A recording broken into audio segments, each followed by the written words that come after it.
ngalan ng Ama at ng Anak at ng Espiritu Santo. Amen. Papuri sa Panginoon na patuloy na nakikinig sa panahon ng mga dukha. Nawa ang Espiritu nagbibigay aliw ay laging sumainyo. At sumayin yun. Kinaniyahan tayo sa Eucharistia na ipahayag ang kadakilaan ng Diyos.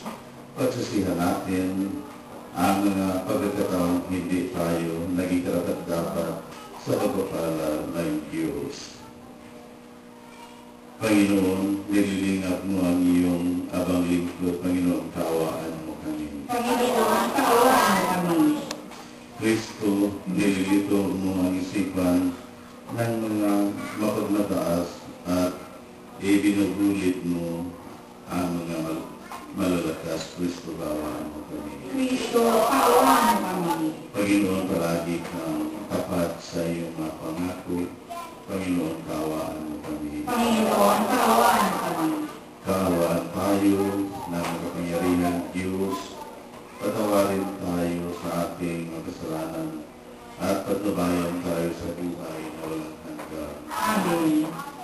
Luwalhati sa Diyos sa kalikasan, kaloob sa lupa ay kapayapaan. Pinapulitan, itinagdaraan, tinatawagpapagalit, lalo pinahang kalwalatian. Panginoon namin Diyos sa inang langit, Amang makapangyarihan, Panginoon Jesucristo, Bukang anak ng Diyos, Kordero ng Ama, ikaw na nag-ayos sa mga kasalanan ng sanlibutan. Nagabi mo ang aming kaibigan, ikaw na nalulugod sa kaya ng Ama. Mawakan kami, ikaw lamang ang banal, Panginoon Jesucristo, at kamanang Espiritu, ngayon hati ng Ama. Amen, Amen, Amen,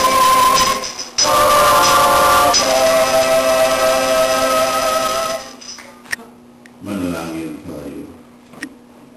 Ama namin makapangyarihan, niloob mo sa pagdating ng iyong anak ay matubusan sa katauhan, nakita ang sa kamatayan na sa tala.